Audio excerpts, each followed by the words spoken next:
In India, the price of coconut oil per litre has risen from 160 rupees to over 500 rupees in just 1 year. In Kerala's markets, the prices of popular brands have even crossed 600 rupees. The question is, why has there been such a sudden and drastic price hike, and how is it affecting the lives of consumers, farmers, and businesses alike? Today, we will look into the real reasons behind this abnormal surge in coconut oil prices.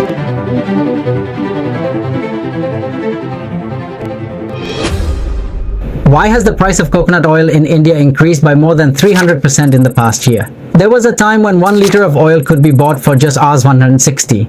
And now that price has gone above our 500. In Kerala, where coconut and coconut oil are deeply intertwined with the culture, families are facing the most difficulties. As a result, the catering and bakery industries are in a severe crisis. According to the World Caterers Association, caterers are struggling to cope. Every month, we need about 1,000 liters of coconut oil.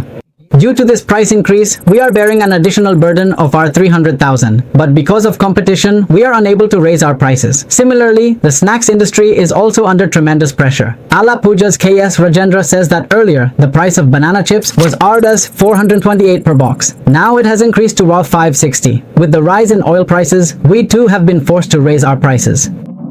Meanwhile, in the market, the price of Nankatai has also risen to Rs 75 to Rs 85 per kilogram, which is becoming unaffordable for ordinary people.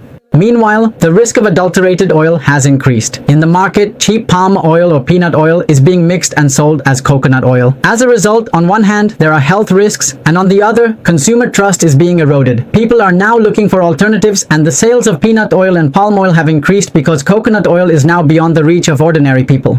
The main reason for such a drastic price increase is, number one, a severe drop in production. Some are saying that in the past 2 years, coconut production has dropped by up to 40%. From March to May 2024, intense heat waves, excessive rainfall, and infestations by whiteflies and other pests have damaged the trees. As a result, coconut yield has significantly decreased. Secondly, demand has skyrocketed. In India, usage has increased by 25% over the past 20 years. Coconut is used not just for cooking, but also in cosmetics, sweets, skincare, and religious rituals. In cities, coconut water has become very popular. However, ripe coconuts are becoming harder to find.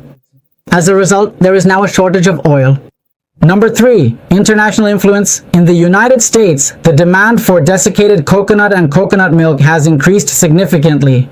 Although the officially agreed upon purchase price has been established at a rate of approximately 62 taka per unit, a significant and unforeseen downturn in overall production output has placed producers in a financially precarious situation. Consequently, they are now consistently incurring substantial monetary losses on their operations. In direct response to this challenging economic environment, a portion of the suppliers has made the strategic decision to scale back by reducing their shipment volumes. In contrast, another group has taken the more drastic measure of completely halting all of their export activities, carefully observing the market strategies and export policies being implemented by major competitors in nations such as China and Indonesia.